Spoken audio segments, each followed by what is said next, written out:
coming. I'm Hannah Berry. I've been volunteering at Sister Cities for about 1.5 years now. I started with Sister City Ren and fell in love with everything. So first I'd like to introduce Mike Leach. We'll be starting off the event. For today's housekeeping announcements to me. Let's start off with the first thing to bring up the volume. Am I hurting anyone's ears? Shall I turn it a little louder and try again? Okay. Housekeeping things, the doors are there as you've all seen. That's the main exit. And to the right of the exit are the restrooms. Refreshments are where you've already tested them out. Please don't make us take anything home. I'd like to thank you all for coming. You'll notice in your programs an unashamed appeal for donations to International Sister Cities of Rochester. Yes, she reminded me I should show what they look like. This is for International Sister Cities of Rochester.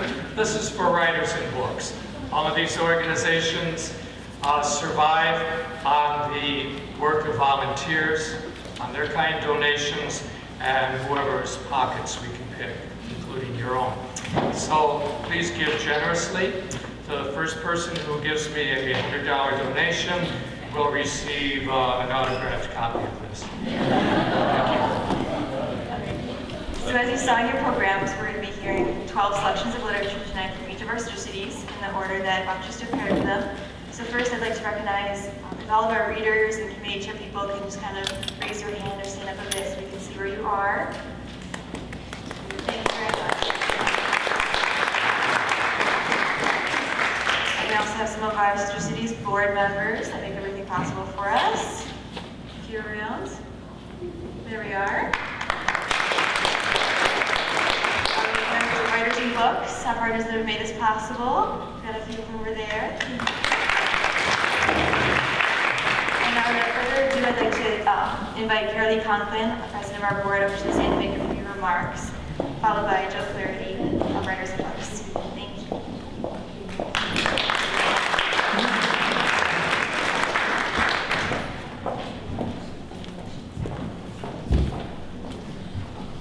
Thank you, Hannah. And thank you all for coming on this beautiful, lovely Friday night to come indoors. The benefit is some sweets and one of my favorite spots in the entire city of Rochester, the Harold Hacker Room. Great evening here, and I'm not going to take much time except to say this is two wonderful groups, Sister Cities. We have 12 sister cities around the world, and Writers in Books, which has been active in the community for a good many years. So welcome, enjoy the evening, and as Mike says, if you could possibly contribute, we really thank you. And a big thank you to Hannah, who has worked very, very hard for this affair.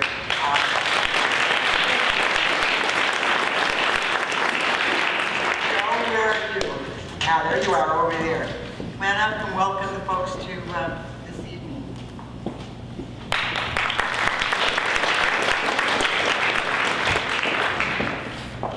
It's a real pleasure to be sponsoring this event this evening. When we were first approached by Hannah and Mike to see if we'd like to participate in this and talk about what kinds of things we should do, we were really excited to be able to partner with them to present an evening like this.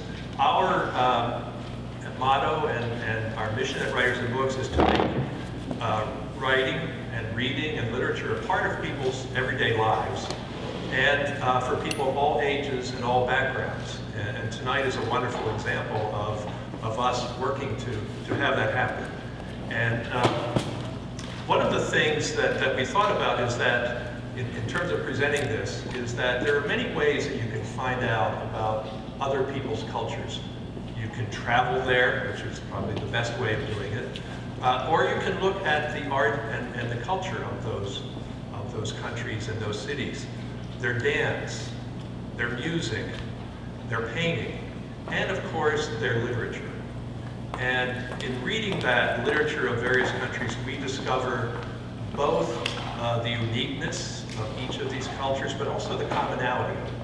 And so tonight, when we get to hear the literature of 12 different countries in the native tongue and also in English, I think we see that and we hear that. We hear the uniqueness in the language, and then the message that comes through in the literature is the commonality that we all share as we share this earth together. So we have 12 different countries here this evening, 12 different cities, 12 different languages. My background is Irish. My wife is Lithuanian and Polish, so we cover 3 of them. And we want to be able to enjoy and hear many more. So we're looking forward to this evening a great deal. Thank you.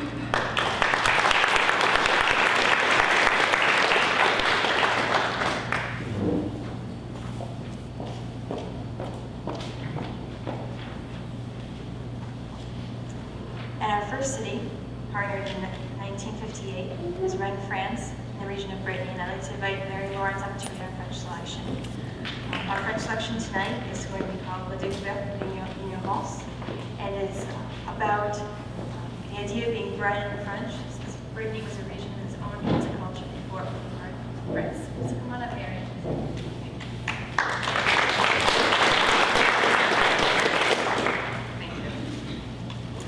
La découverte ou l'ignorance, by Julian. Le breton est-il ma langue maternelle? Non. Je suis née à Nantes, où on ne le parle pas. Suis-je même breton? Vraiment, je le crois. Mais de pure race, qu'en sais-je, et qu'importe. Séparatiste, autonomiste, régionaliste, oui et non, différent. Mais alors, vous ne comprenez plus. Qu'appelons-nous être breton? Et d'abord, pourquoi l'être? Français d'état civil, je suis nommé français. J'assume à chaque instant ma situation de français. Mon appartenance à la Bretagne n'est, en revanche, qu'une qualité facultative que je peux parfaitement renier ou méconnaître. Je l'ai d'ailleurs fait. J'ai longtemps ignoré que j'étais breton, français sans problème. Mais il me faut donc vivre la Bretagne en surplus, et, pour mieux dire, en conscience. Si je perds cette conscience, la Bretagne cesse d'être moi. Si tous les Bretons la perdent, elle cesse absolument d'être. La Bretagne n'a pas de papier. Elle n'existe que si, à chaque génération, des hommes se reconnaissent Bretons. À cette heure, des enfants naissent en Bretagne. Seront-ils Bretons? Nul ne le sait. À chacun, l'âge venu, la découverte ou l'ignorance. Merci.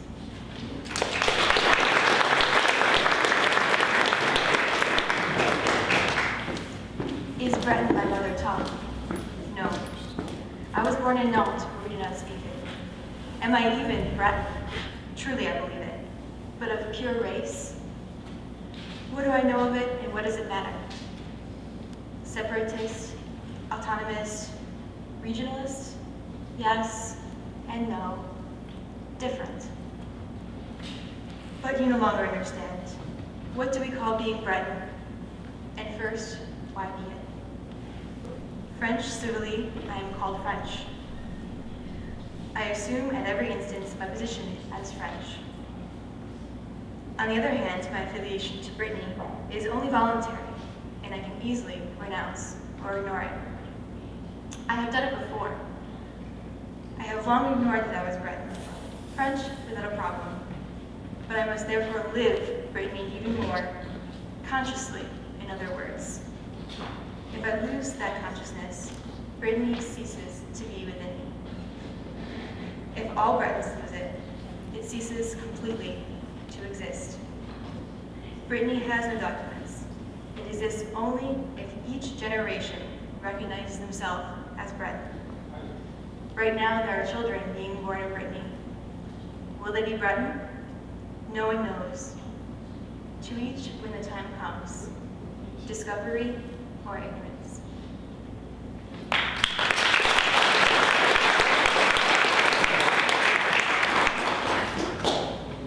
And next, we'd like to invite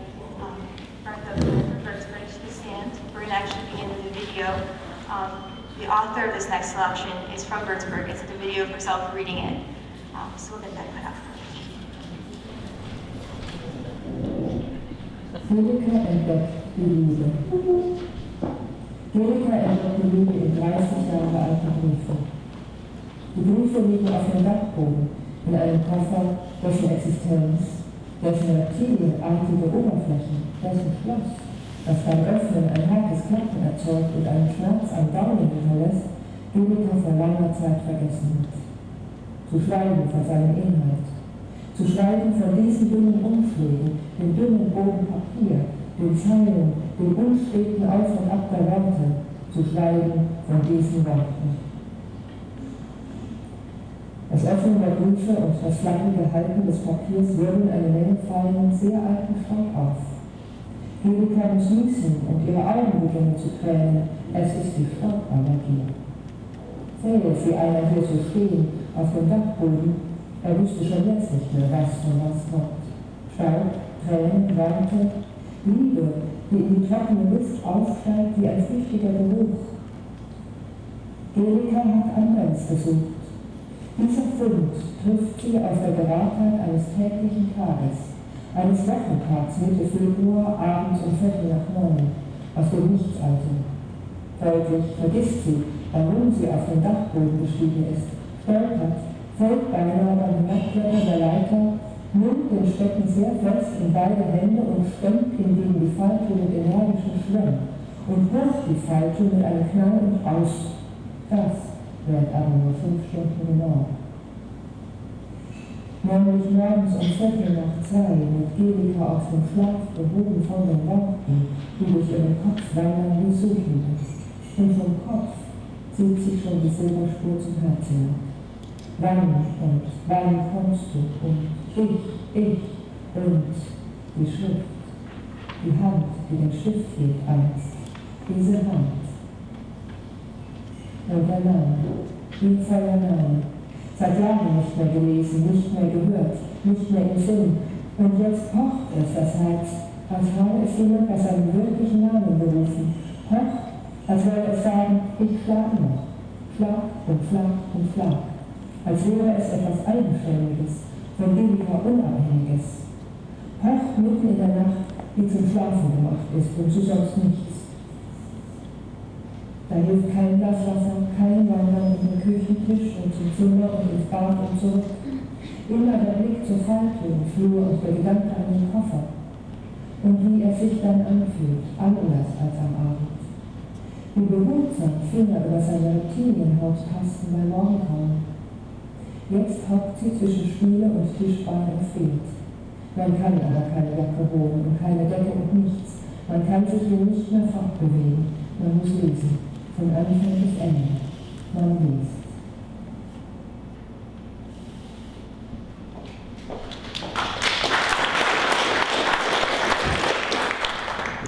Good evening. I'm Martha O'Connor, and I'm on the Board of Trustees for International Sister Cities of Rochester. I've been involved since 2008 when I served on a delegation to celebrate the 50th with Ren as an artist representing the city of Rochester, and I've been there ever since, been involved ever since. So what I'm going to read is an excerpt from a short story called Angelika Finds Love, which you just heard in German. Angelika finds love in 30-year-old letters. The letters rest in the attic in an old suitcase, whose existence, whose reptilian surface, whose lock that opens with a hard clack and leaves the thumb bruised, Angelika forgot a long time ago. Not to mention its content. Not to mention those thin envelopes, those thin sheets of paper, the lines, the unsteady up and down of words, not to mention those words. The opening of the letters and the fluttering hold on the paper stir up plenty of fine, ages-old dust. Angelika sneezes and her eyes water. It's the dust allergy. If someone saw her standing there in the attic, he'd already failed to tell which caused which. Dust, tears, words, love that rises in the dry air like an elusive scent. Angelika had been looking for something else. This finding hits her with the straightforwardness of an everyday day. a weekday in the middle of February, in the evening, 9:15, out of nowhere, actually. Thus, she forgets why she climbed up into the attic, stumbles, almost falls while climbing down the ladder, takes the stick into both hands with a firm grip, pushes it against the trapdoor with resolute force, and up the trapdoor goes with a bang, and that's it. But this only lasts for exactly 5 hours.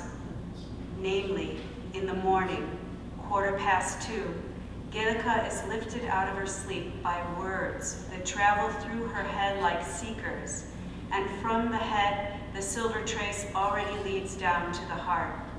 When? And when will you come? And you, me, and the handwriting. The hand that held the pen once, this hand. And the name, her full name, that hasn't been read for years, hasn't been heard, hasn't been known, and now it pulses, this heart, as if someone called it by its real name, pulses, as if to say, I am still beating, beat by beat by beat, as if it was something independent of Gaelica, pulses in the middle of the night that is made for sleeping and nothing else. No glass of water will grant salvation. No wandering around the kitchen table to the room and to the bathroom and back. The eyes keep darting to the trapdoor in the hallway, and the mind keeps darting to the suitcase. And the way it feels now, different than in the evening. How gently fingers feel the reptile skin at the break of dawn. Now she huddles between sink and table leg, and she is cold. But you can get no jacket and no blanket and nothing. You cannot leave this place. You must read. From front to back, you read. Thank you.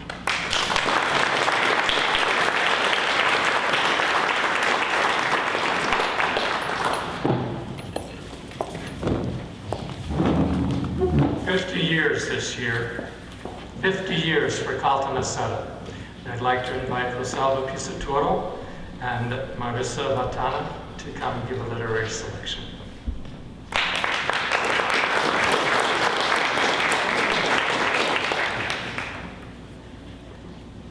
Thank you, Michael.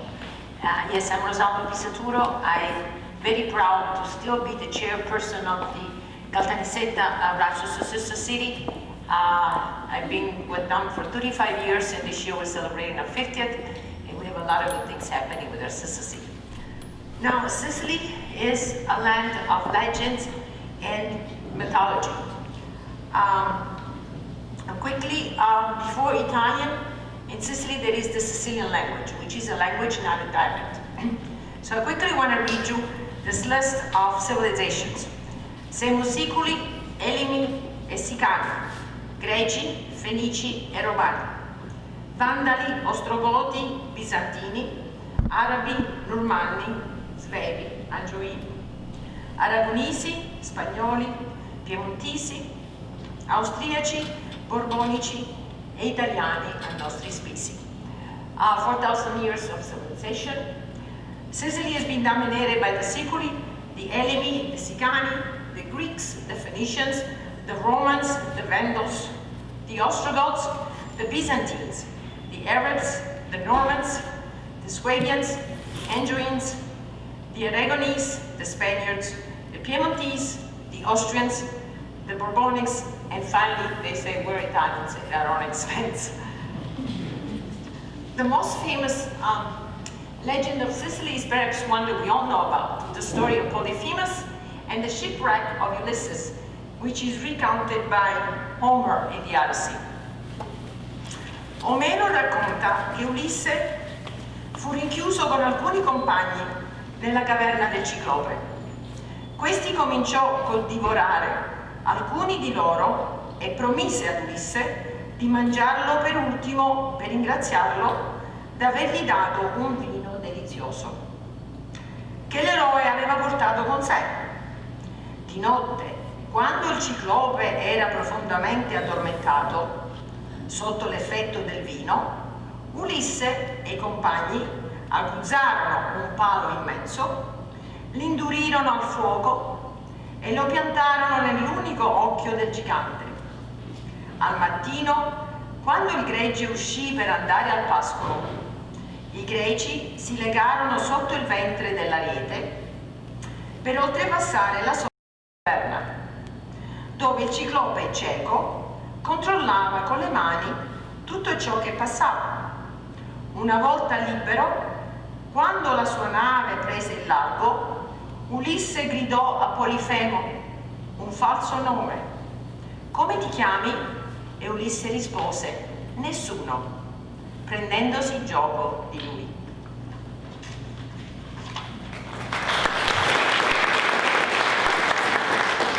Marisa Battan is a teacher of Italian in Rochester. She's a former exchange student with the Association of Teenage Diplomats, which is the organization that exchange students with the sister cities also.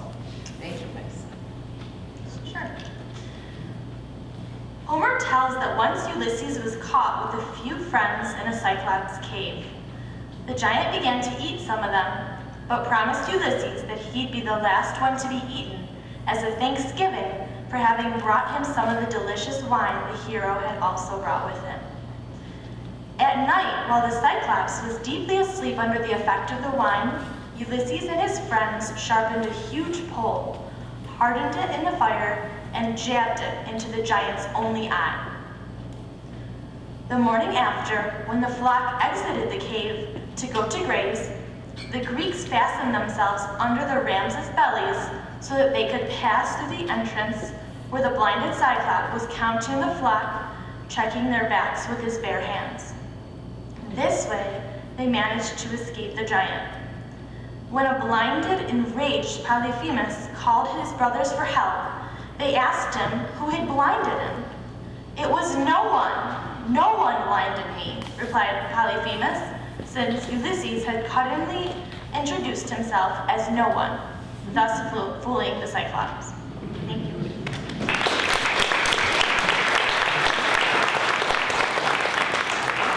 All happened in Mount Etna.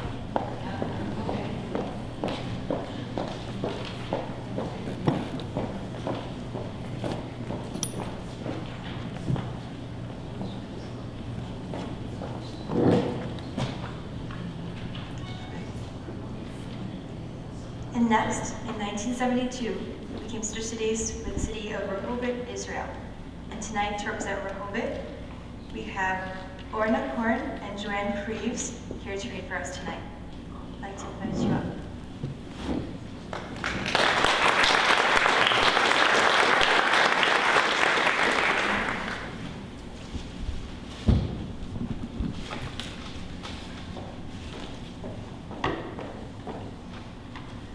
Good evening. I think you know that Rehoboth is a city in Israel. It's the home of the Weizmann Institute of Science, which is famous all around the world because it has been at the forefront of a lot of the Israeli advances in technology, in science, and medicine. Orna is a Sabra, that means she's a native Israeli who is now living here. And we are going to read two selections from the Psalms of David. Chose them because we think that once you hear the English translation, you will be familiar with the English because they are very common psalms that I know when I was growing up in elementary school in Boston, our teachers read a psalm to us every morning, and these two were ones that I particularly remember. Orna is going to read the Hebrew, and I will read the English translation from one sentence to the other so that you can follow the trend a little perhaps better. Do you want to say something about the Hebrew? Yep. I know that Hebrew is a little bit different. We read from the right to left, and the vowels is under the letters. Just to let you know that children in Israel read without vowels. I can't do that. Second grade, first grade in Israel read without vowels.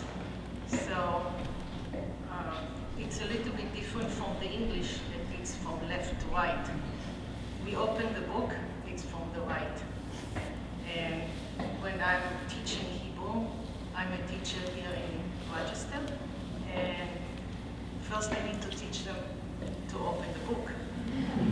It's kind of very unique for the students. Okay. And the first one we're going to read is the 23rd Psalm. מזמור לדוד. The Lord is my shepherd, I shall not want. אדוני רועי לא יחסר, בנאות דשא ירביצני, על מי מנוחות ינהלני. He maketh me to lie down in green pastures. He restoreth me. He leadeth me beside the still waters. He restoreth my soul. נפשי ישובב, ינחני במעגל צדק למען שמו. He guideth me in straight paths for his name's sake.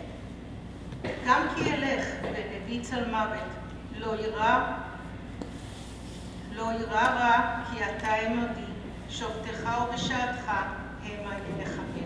Yea, though I walk through the valley of the shadow of death, I will fear no evil, for thou art with me. תערוך לפני שולחן נגד צורריי, תשנת בשמן, ראשי כוסי רוויה. Thy rod and thy staff, they comfort me. Thou preparest a table before me in the presence of mine enemies. אך טוב וחסד ירדפוני כל ימי חיי, ושבתי בבית אדוני לאורך ימים. Thou hast anointed my head with oil, my cup runneth over.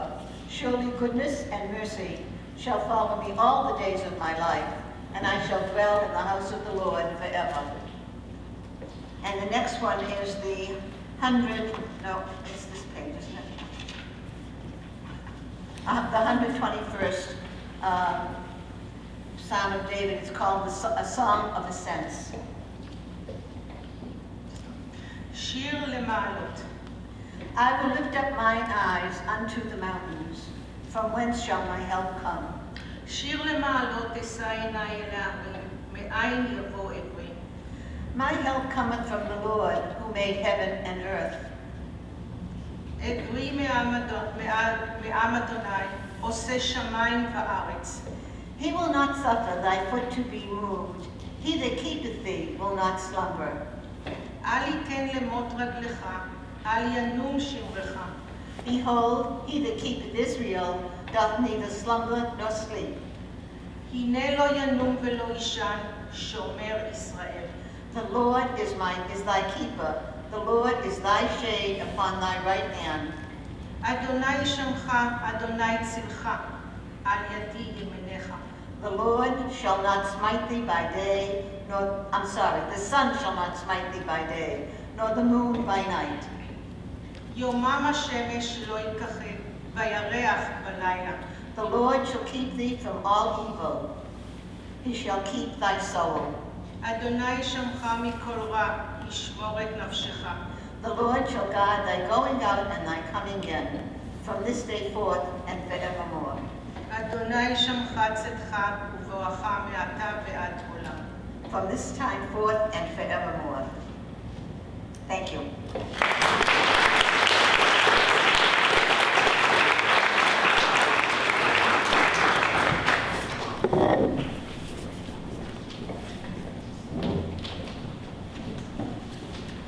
We seldom get to hear that in our own congregations. Thank you very much.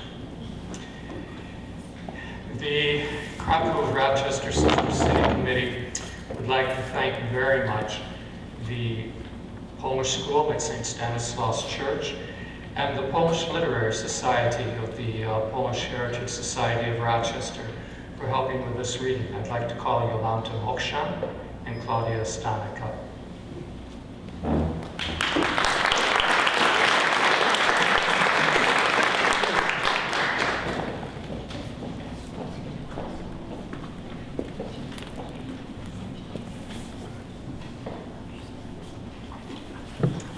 Krakow is one of the oldest Polish cities.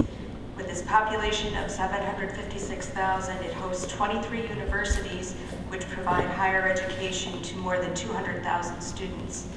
In 2013, UNESCO designated Krakow as a city of literature. Krakow has 7 sister cities and 24 partner cities, including Rochester. We will be reading a poem by Wisława Szymborska. She was a Polish poet, essayist, translator, and the recipient of the 1996 Nobel Prize in Literature. Krakow was her beloved city, where she lived most of her life until her death in 2012 at the age of 88. In Poland, Szymborska's books have reached sales rivaling prominent prose writers, which those of you who are poets know that's quite a feat.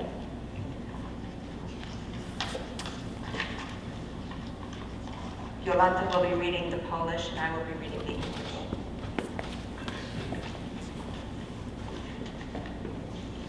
Nic dwa razy. Nic dwa razy się nie zdarza. I nie zdarzy. Z tej przyczyny zrodziliśmy się bez wprawy i pomrzemy bez rutyny.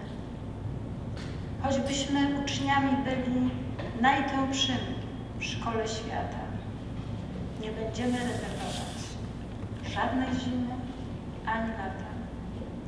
Żaden dzień się nie powtórzy. Nie ma dwóch podobnych nocy, dwóch tych samych pocałunków, dwóch jednakich spojrzeń w oczy. Wczoraj, kiedy imię Twoje ktoś wymówił przy mnie głośno, tak mi było, jakby róża przez otwarte wpadła okno. Dziś, kiedy jesteśmy razem, odwróciłam twarz ku ścianie. Róża? Jak wygląda róża? Czy to kwiat? A może kamień?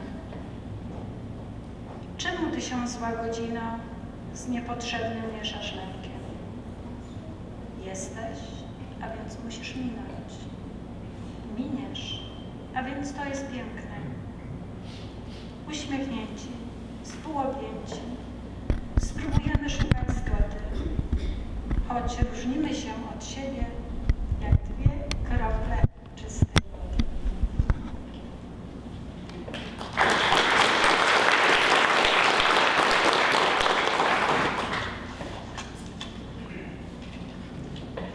The title is Nothing Twice, and this poem was translated into English from Polish by poet Stanisław Baranczak and American translator Clara Kavanaugh.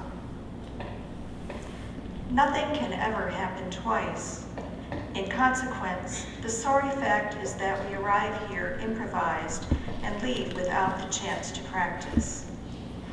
Even if there is no one dumber, if you're the planet's biggest dunce, you can't repeat the class in the summer. This course is only offered once. No day copies yesterday. No two nights will teach what bliss is in precisely the same way, with precisely the same kisses.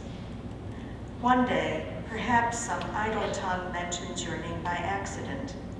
I feel as if a rose were flung into the room, all hue and scent. The next day, though you're here with me, I can't help looking at the clock. A rose, a rose. What could that be? Is it a flower or a rock? Why do we treat the fleeting day with so much needless fear and sorrow? It's in its nature not to stay. Today is always gone tomorrow. With smiles and kisses, we prefer to seek a chord beneath our star. Although we're different, we concur, just as two drops of water are. Thank you.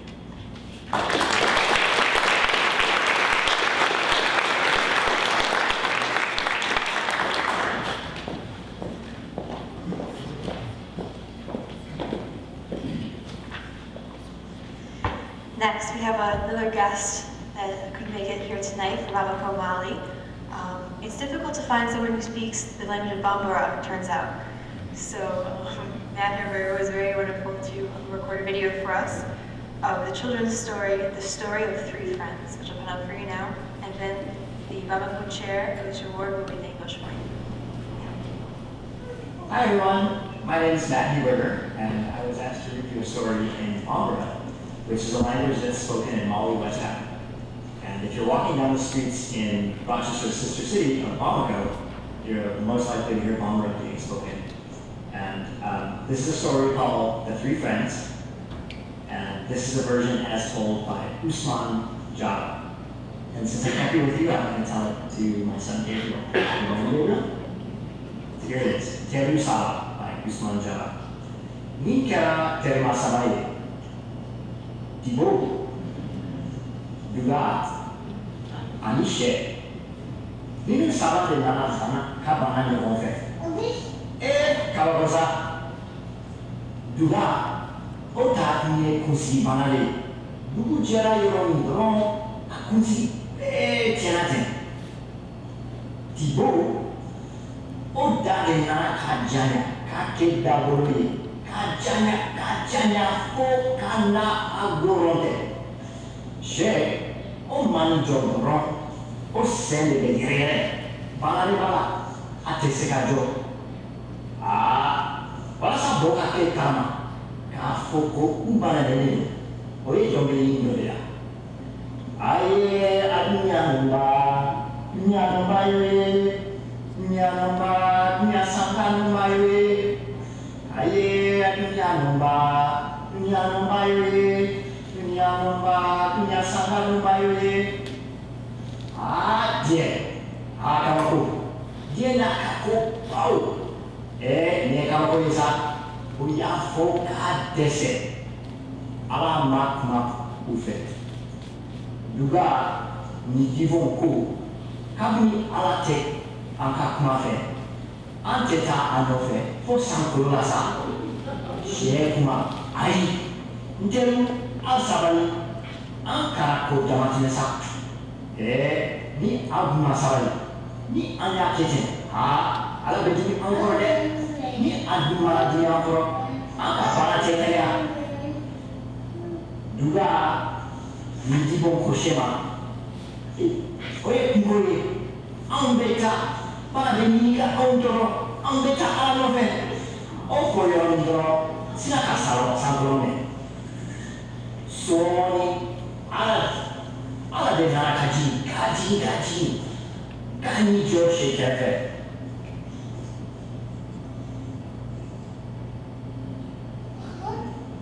Ko para furake kapa, kata odoma, fobi, juga di jiburo, besangrona. Alhamdulillah, saya rumah pada saat Al-Bahru kafu, imakin doyo Arabi.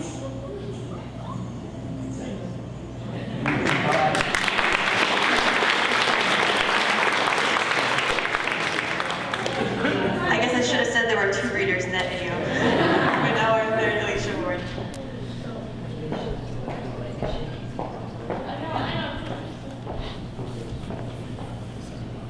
Good evening. The Rochester Komali Sister City Committee is proud that we are celebrating our 40th year.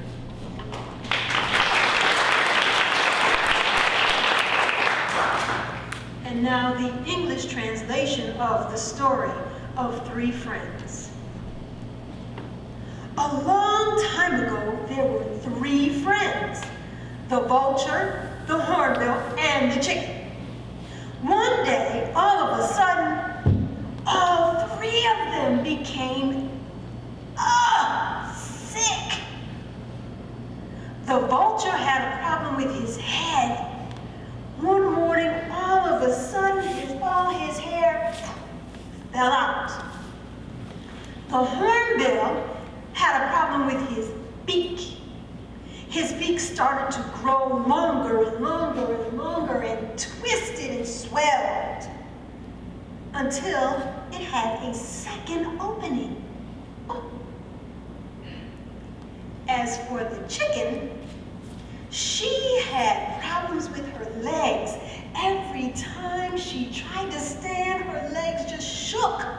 Her legs hurt so she could barely stand. Oh, what misery. To tell God and all the world about their pain, they began to sing. Oh, life in this world, oh, what a life on earth. Oh, life in this world, what is this life worth? Oh, life in this world, oh, life on earth, oh, life in this world, what is this life worth? Oh, they sang and sang and sang, but God did not hear them. He did not answer. They sang until they couldn't sing anymore. Still, God did not answer. The vulture and the hornbill said, "Since God won't answer us, why don't we go up in the sky to him?" The chicken said, "No, my friends, not so fast. We shouldn't go past our limits. If you try to go all the way to heaven, God will be angry and he will never heal us." The vulture and the hornbill said to the chicken, "Why should we listen to you? Our illnesses are really bothering us. We're going straight to God up in heaven." And as soon as they had finished speaking, they turned toward the sky. Their wings flapped, and they flapped and flapped, and they flew as high in the sky as they could. Oh, but soon after, God came down from the sky and landed right beside the chicken. Right then and there, he healed her. Now, ever since that day, the chicken's legs never hurt her anymore. And since that day, the vulture has been bald. And the hornbill has had a twisted beak. And since that day, both of them have been flying high in the sky, searching in the heaven. Meanwhile, the chicken has stayed right here on the ground because she knows no matter where you go, God is always right there with you.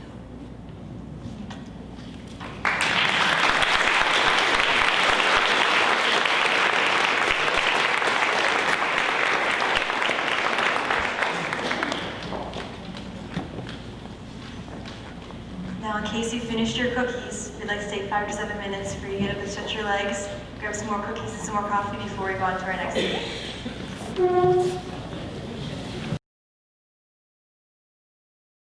No funny memes. No strange discoveries. No two birds left out of the healing. Well, I'll tell you what we can do. We can talk to Alicia and how big a check to write to a project that our reader at Bambara is engaging in. They're about 80% finished with translating that very book used by the Peace Corps, used by other medical volunteers. When there is no doctor, they're translating that into Bambara, that wonderful language we heard for that story. So Alicia can tell you a little more about the project and how we might help it. I'd like to introduce our next committee, one that I'm very proud of, and I should admit why, because my Polish friends are here, but I am Irish American. I'd like to introduce Tim Madigan for the Waterford Rochester Sister City Committee.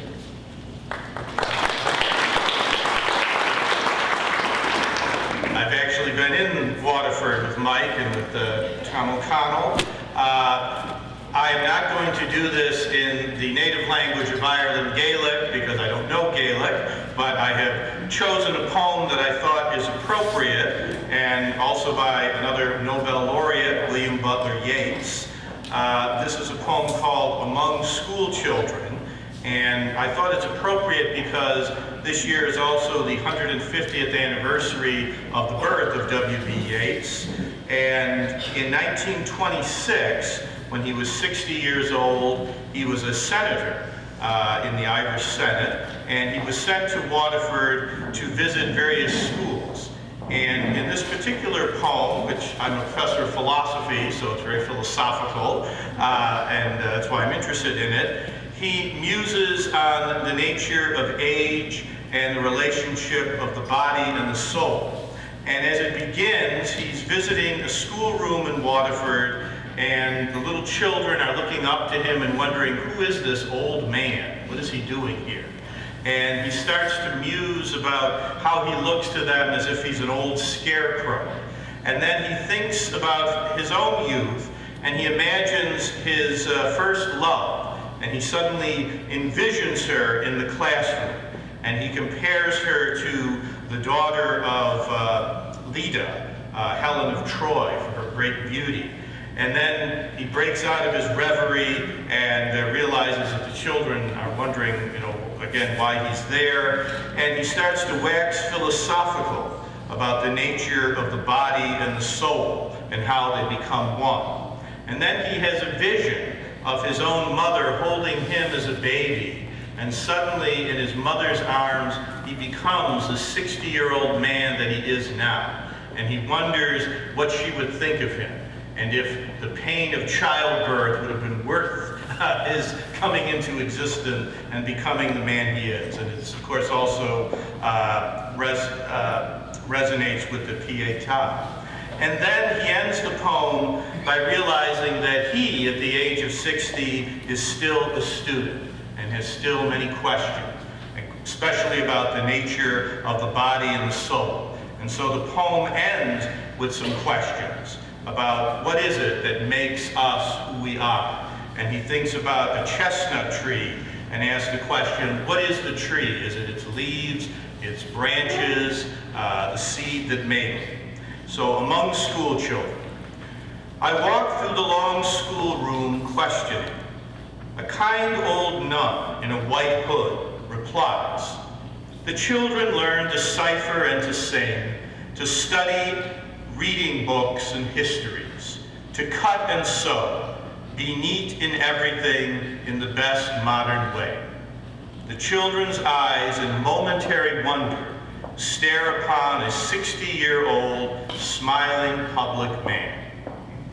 I dream of a Lydian body bent above a sinking fire, a tale that she told of a harsh reproof or trivial event that changed some childish day to tragedy. Told, and it seemed that our two natures blent into a sphere from youthful sympathy, or else, to alter Plato's parable, into the yolk and white of the one shell. And thinking of that fit of grief or rage, I look upon one child or the other there, and wonder if she stood so at that age. For even daughters of the swan can share something of every paddler's heritage, and had that color upon cheek or hair, and thereupon my heart is driven wild. She stands before me as a living child. Her present image floats into the mind. Did Quattrocento finger fashion it hollow of cheek, as though it drank the wind and took a mess of shadows for its meat?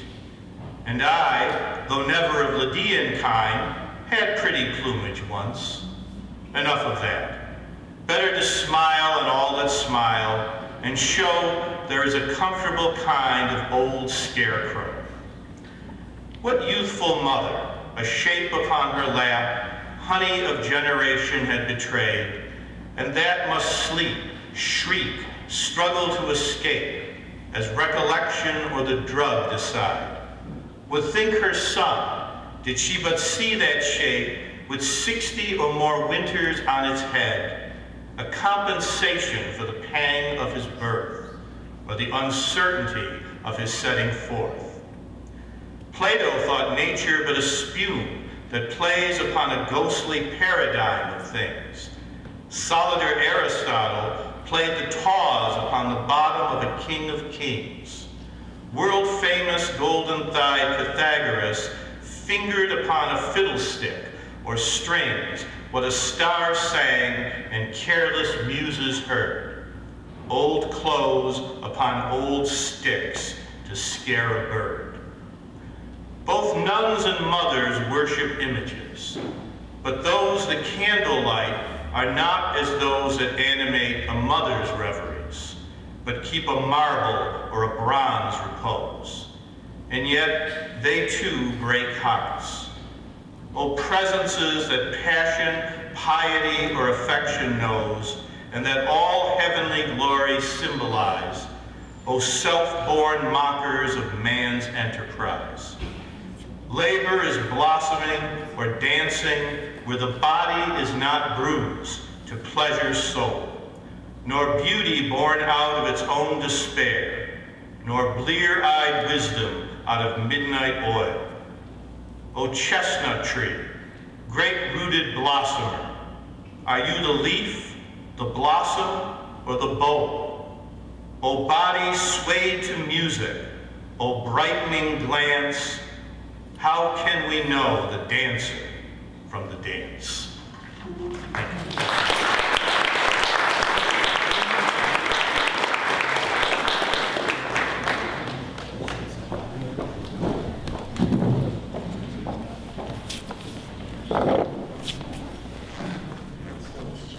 Next, we'd like to invite one of our next anniversary cities this year, Novgorod, Russia, to the stand.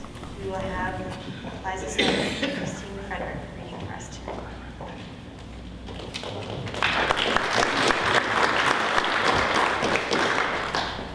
I will read the English first, and Lisa will read the Russian translation of the Russian original. Right. Somewhere, God sent to the crow a piece of cheese. The crow had perched on a spruce. He had a great, great breakfast. Yes, she was thinking and kept the cheese in her mouth.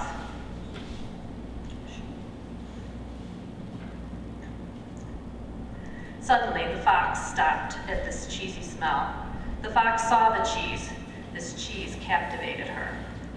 The cheat went walking around the tree on tiptoe, wagging his tail.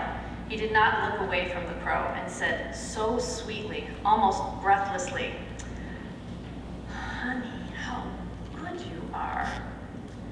Well, what a neck, what eyes. To tell, so perfect the feathers. But what are the feathers? What is the nose? Honestly, the angel's voice should be in you. Sing, shine your light, do not be ashamed. What is it really, sister, if such beauty and to sing you are shy? To sing, you would be a queen bird." The bird's head turned from the praise. With joy, the stale song and the cheese came out and greeted the fox. The crow screamed, "Caw, caw," as loud as her throat could. The cheese fell to the cheat. And we thought it would be more interesting if you know what it is about, so we read the translation first. And this is a fable by a famous Russian fable writer, Ivan Andreevich Krylov.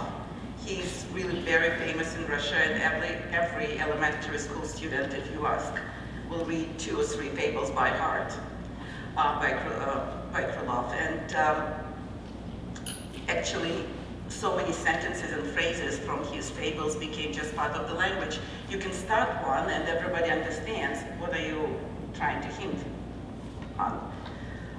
And the one I'm going to read today is Varona and Лисица, the crow and the fox. Ворона и лисица.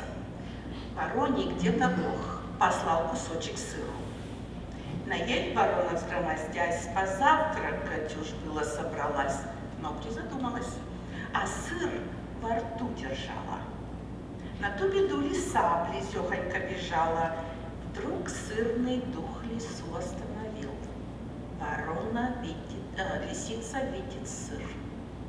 Лисицу сыр пленил. дерева на цыпочках подходит, вертит хвостом, с вороны глаз не сводит и говорит так сладко, чуть дыша: голубушка, как хороша. Ну что за шейка, что за глазки? Рассказывает про сказки, какие перышки, какой носок. И верно ангельский быть должен голосок. Спой, Светик, не стыдись, что ежели сестрица при красоте такой и петь ты мастерица, ведь ты бы у нас была царь-птица. Пищуньина с похвалу скружилась голова. От радости в забу дыхание сперла, и на приветливого лисицыны слова ворона каркнула во все воронье горло. Сыр выпал. С ним была плутовка такова.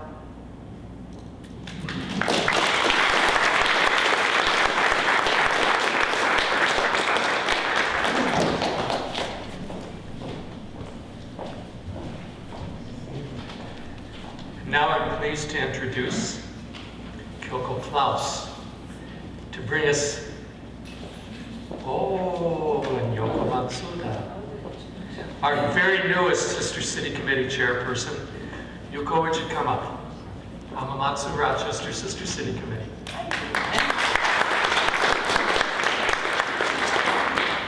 Hi everyone, I'm here just to be emotional support to Kyoko to begin with.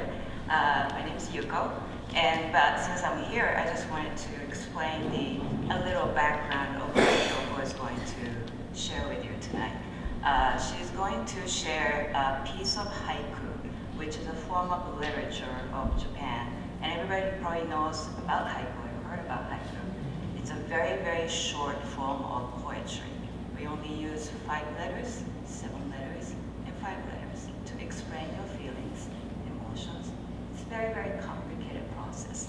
But I just want to share the interesting history of haiku that it started in Muromachi period, which is about 14th century Japan, which to us is a modern literature.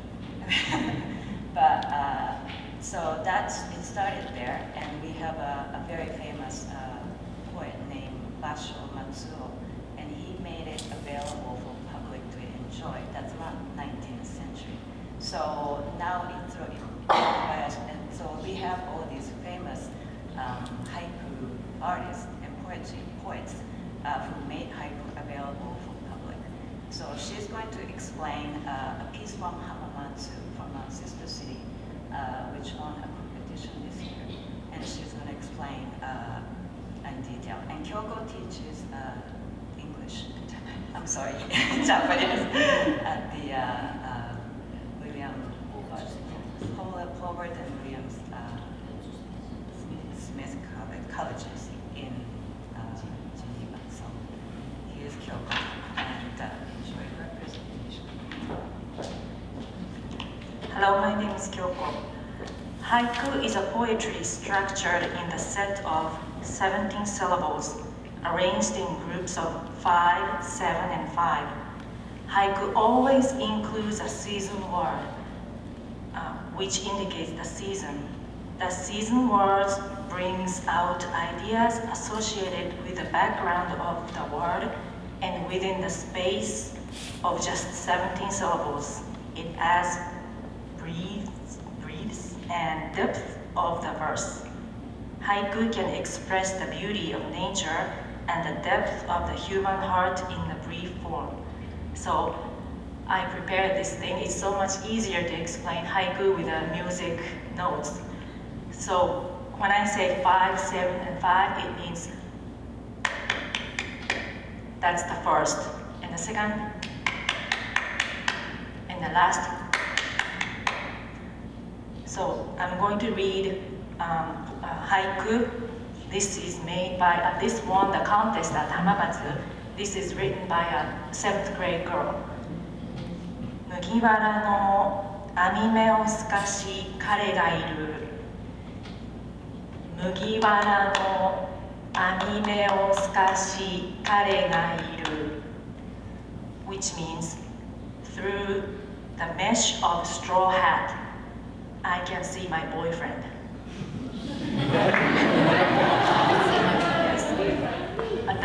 The season word here is mugiwara, which is a straw hat, which means this is summer. And she's looking at her boyfriend, not directly, but through straw hat, which indicates her shyness, her pure, innocent love, and humbleness. And she doesn't even say, I see her. She just says, through straw hat, he's there. That's what she's saying. 麦わらの網目を透かし彼がいる。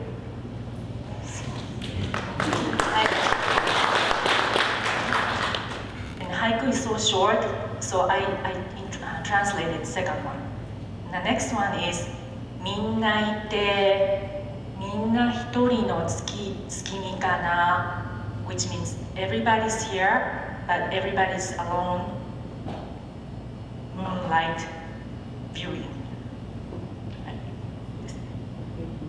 Moonlight. The season word here is moonlight, moon viewing night, which is in October. And this means everybody's here, but everybody's alone, which shows how quiet that place is. Everybody just looking at the moon. It's very quiet. I'm sorry, I'm so nervous. And also, this talks about the modern society, how it seems like everybody's here, but everybody's alone. Sorry. Okay, thank you very much.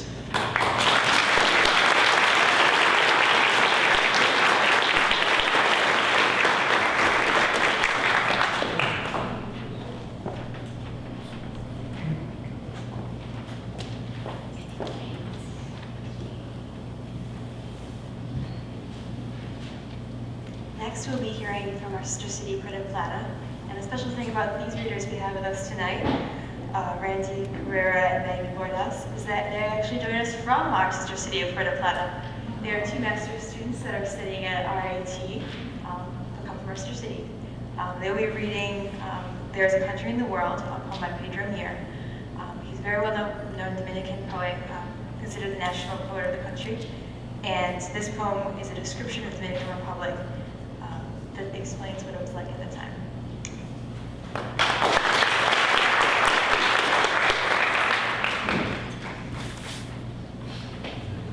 I'll be reading the Spanish version of the poem. Hay un país en el mundo, colocado en el mismo trayecto del sol, oriundo de la noche, colocado en un inverosímil archipiélago de azúcar y de alcohol, sencillamente liviano, como un ala de murciélago apoyado en la mesa, sencillamente claro, como el rastro del beso de las solteronas antiguas o el día en los tejados, sencillamente frutal, fluvial y material, y sin embargo, sencillamente tórrido y pateado, como un adolescente en las caderas, sencillamente triste y oprimido, sencillamente agriesto y despoblado. En verdad, con 3 millones suma de la vida, y entre tanto 4 cordilleras cardinales, y una inmensa bahía, y otra inmensa bahía, 3 penínsulas con islas adyacentes, y un asombro de ríos verticales, y tierra bajo los árboles, y tierra bajo los ríos, y en la falda del monte, y al pie de la colina, y detrás del horizonte, y tierra desde el canto de los gallos, y tierra bajo el galope de los caballos, y tierra sobre el día, bajo el mapa, alrededor, y debajo de todas las huellas y en medio del amor. Gracias.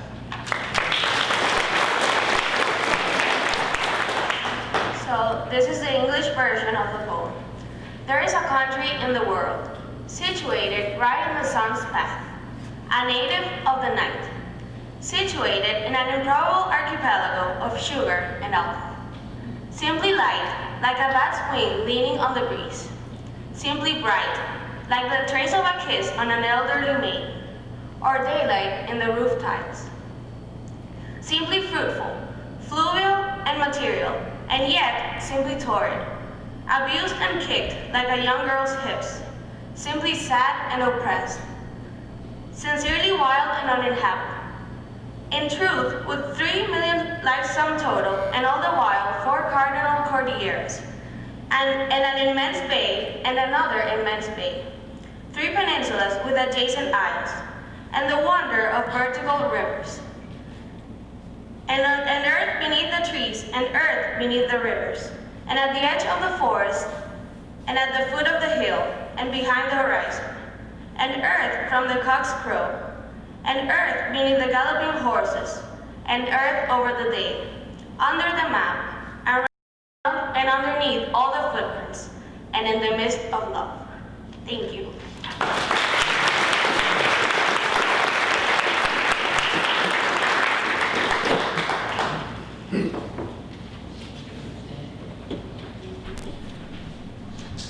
I don't know about you, but I've been watching all these young people, old people, people who look like me, even older, and wishing we had more of the young people. And I'm sure you've been wondering who some of these are down here. I'm happy to introduce them.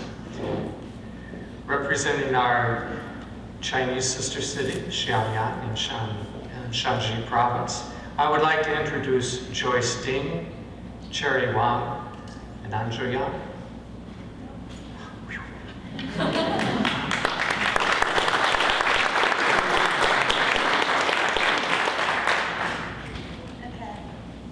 The poems we're going to read today are from Tang Dynasty, which is like 400 years ago. So they're in like ancient Chinese, which means like we need translation to understand the original text. But they're really famous. Like every students in I use too much lab, sorry. But every students in elementary students know how to memorize them. So, and first we'd like to introduce you about 2 poets in the Tang Dynasty. They're really famous. And the first one is Li Bai. Li Bai, also known as Li Po, was a Chinese poet acclaimed from his own day to the present as a genius and romantic figure who took traditional poetic forms to new heights. He and his friend Du Fu were the 2 most prominent figures in the flourishing of Chinese poetry in the Mid-Tang Dynasty that is often called the Golden Age of China. Around 1,000 poems attributed to him are extant, with 34 included in the classical anthology 300 Tang Poems, first published in the 18th century. In the same century, translation of his poems began to appear in Europe. The poems were models for celebrating the pleasures of friendship, the depths of nature, solitude, and the joys of drinking wine. Among the most famous were Walking from Drunkenness on a spring day, The Hard Road to Shu, and Quiet Night Thought, which still appear in school texts in China. In the West, translation of this poem continued to be made into many languages.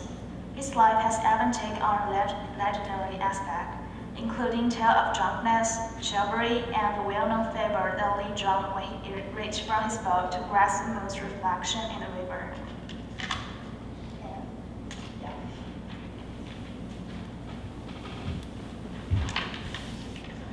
Much of Li's life is reflected in his poetry.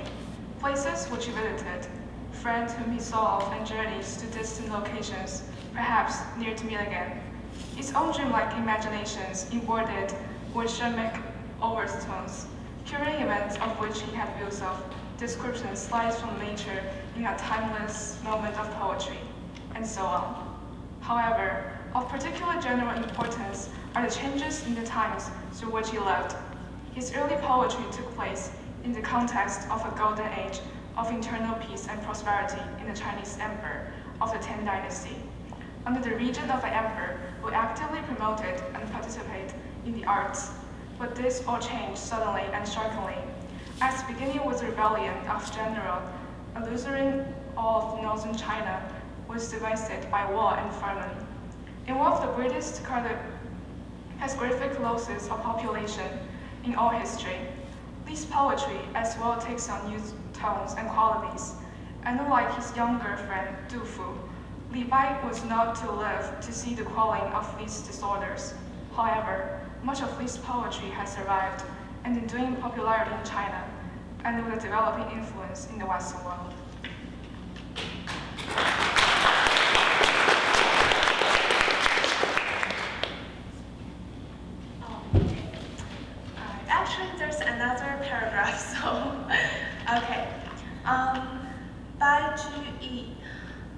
was renowned Chinese poet and Tang Dynasty government official. Many of his poems concern his career or observations made about everyday life, including as governor of 3 different provinces. Putin Watson says of Bai Zhi. He worked to develop a style that was simple and easy to understand, and posterity has requited his efforts by making him one of the most well-loved and widely read of all Chinese poets. Both in his native land and in the other countries of East that participate in the appreciation of Chinese culture, he is also, thanks to the translation and biographical studies by author Rundel, one of the most accessible to English readers. Bai is also influential in the historical development of Japanese literature.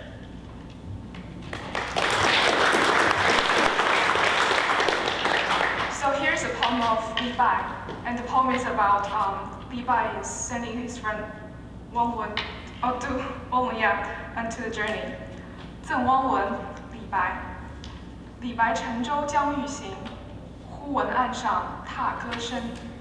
桃花潭水深千尺，不及汪文送我情。Li Bai right boat, we're about to travel. Suddenly, hear bank on stem sings around. Taohua pool of water deep 1,000 feet, less than Wang Wen accompanying my feeling. Li Bai is already on the boat, preparing to depart. I suddenly hear the sound of stamping and singing on the shore. The water of Taohua Pond reaches 1,000 feet in depth, but still, it's not as deep as Wang Wen's feeling setting me off.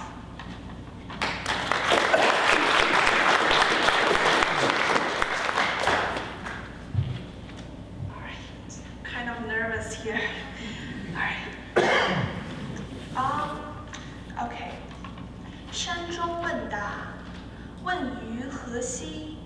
何以避山兮？笑而不答心自闲。桃花流水杳然去，别有天地在人间。The translation of this is, ask me what reason stay green mountain. Smile but not answer, heart self idle. Peach blossom flow water, far go apart, have heaven, earth, and human world. You ask for what reason I stay on green mountain. I smile but do not answer. My heart is at leisure. Peach blossom is carried far off by flowing water. Apart, I have heaven and earth in the human world.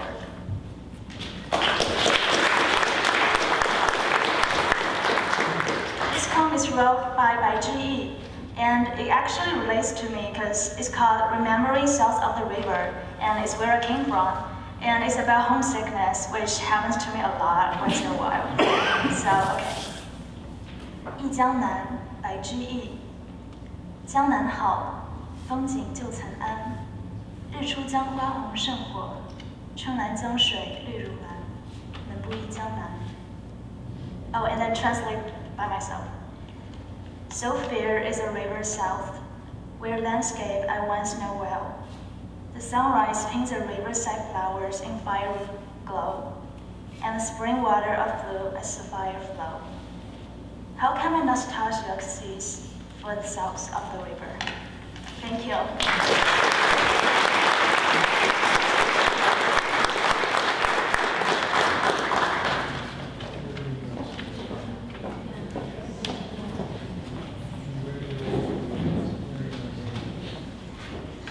Beautiful readings and beautiful paintings as well. Last but not least, we have our sister city, Alytus, Lithuania, partner since 2009. And to read for us, we have Christina, Virulit, and Judy Sepp.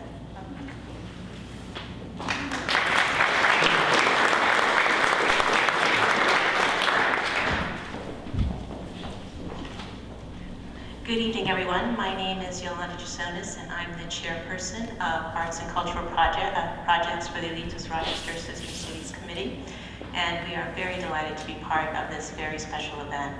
Just to give you a little bit of background information, Jonas Mačiulis, who used his pseudonym Maironis, is considered one of Lithuania's greatest national poets.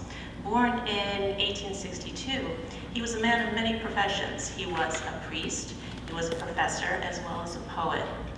His poetry expressed the hopes and aspirations of the Lithuanian people at the time of their struggle for independence. He wrote of his deep love for his country, its past, its people, the beauty of its language, of its landscape, its legends. His melodic poetry achieved great recognition during his lifetime, and many of his poems, including the selection tonight, turned into song. Every Lithuanian child has been brought up on the lyrics of his verse, and his spirit has truly become part of the Lithuanian culture. And in these very uncertain times, particularly with the events in the Ukraine, we thought this poem would be very fitting. It's now my pleasure to introduce to you Kristina Berovita and Judy Sether, who are two of our committee members, who will be reciting Maironis' poem, Oi neverk matušėle, Oh Don't Cry, Dearest Mother. Kristina will be reciting it in Lithuanian and Judy in English. Ladies.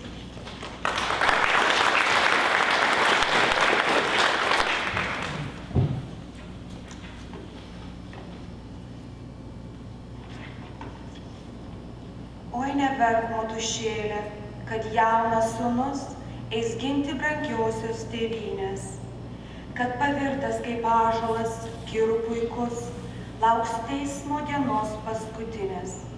Taip nelaužyk savo rankų, kaip beržo šakas, kad laužo užrūstintas vėjas. Tau dar liko sūnų, kas tėvynę praras, antros neišmels apgailėjęs. Ten už upių plačių žiba mūsų pulkai, jie mylimą Lietuvą gina, jam nusviro galva, kam nusviro galva, tam dangaus angelai vainiką iš deimantų pina. Daugel krito sūnų, kaip tų lapų rudens, baltvėlės tuoj verks, nes mylėjo. Bet nei bus, nei tekės Nemunas tiek vandens, kiek priešų ten kraujo tekėjo. Vedė Vytautas ten didžiavyrius pulkus ir priešų sulaužė puikybę. Už 9 marias, už tamsiuosius miškus išvarė kryžiuočių galybę. Saulė leido raudoną ant Vilniaus kapų, kai duobę kareiviai ten kasė. Ir priglaudė daug brolių greta milžinų, o viešpats jau priglaudė dvasią. O neverk, motušėle, kad jaunas sūnus eis ginti brangiosios tėvynės, kad pavirtęs kaip ąžuolas girių pulkus, lauks teismo dienos paskutinės.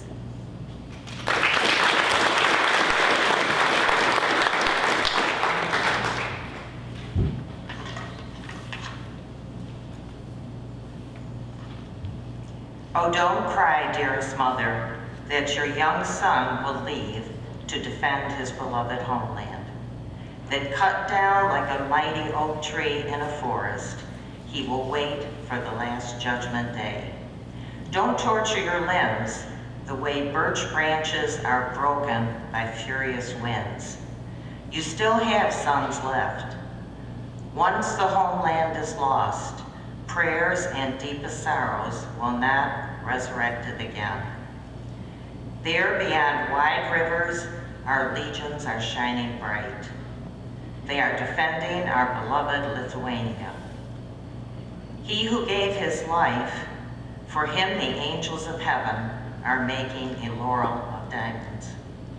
Many sons have fallen like autumn leaves. Pale-faced girls will cry because they have loved them so. But there won't be, nor will there flow, as much water in the Nemunas as the blood of our enemies has flowed. There Vytautas led legions of heroes, and he broke the pride of our enemies. Beyond the 9 seas, beyond the darkest forest, he crushed the mighty crusaders. A red sun was setting on the graves of Vilnius, while soldiers were digging a pit there. And they laid many brothers alongside the giants, and the Almighty embraced their spirits. Oh, don't cry, dearest mother, that your young son will leave to defend his beloved homeland. That cut down like a mighty oak tree in a forest, he will wait for the last judgment day.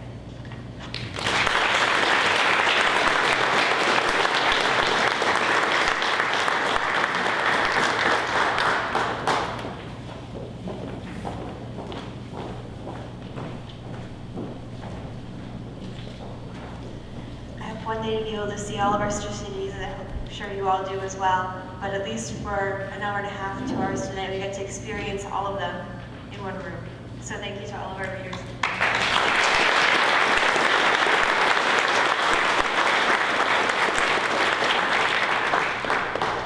Now I'd like you to help us finish up our desserts. And if you have any questions about International Sister Cities of Rochester or Writers and Books, you know we're here for your questions. Is there things to look at, Mike? All right, then thank you all for coming. You gifted us with your presence tonight. Yes, if you have envelopes you'd like to leave with us tonight, there's a box for Writers and Books, and for us, you can leave it with myself or Mike before you leave, or you can mail them later. Thank you. Thank you.